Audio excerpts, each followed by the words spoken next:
સવારે ત્યાં ક્યારીના છેક ત્યાંથી પાણી આપતા આવી ગયા અને અહીંયા સુધી પહોંચ્યા. અને મિત્રો અત્યારે આટલા 1 2 3 4 5 6 7 જ જેટલા ઉબાર બાકી છે પાણી આપવાના.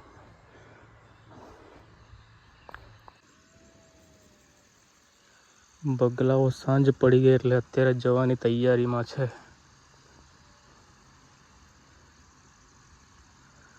આખો દિવસ અમારી સાથે હતા, અત્યારે ચાલ્યા. આ જોઈ શકો છો મિત્રો, અત્યારે એમના ઘરે ચાલ્યા.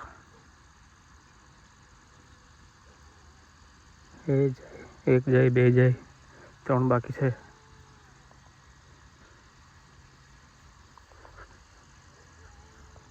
આઠ વાગે ખેતીવાડીનો પાવર કટ થયો. મિત્રો અત્યારે હું જવાનો છું ઘરે. મિત્રો પિકઅપમાં આપણે મૂળા ભરી લીધા છે. આપણે સાંજના સમયે મૂળા ઉખેડ્યા હતા, તે મૂળા અત્યારે પિકઅપમાં ભરીને ઘરે જાઉં છું. આ જોઈ શકો છો મિત્રો મૂળા. ને મિત્રો આ મૂળા ઘરે લઈ જઈને ત્યાર પછી આપણે સાફ સફાઈ કરવાના છે.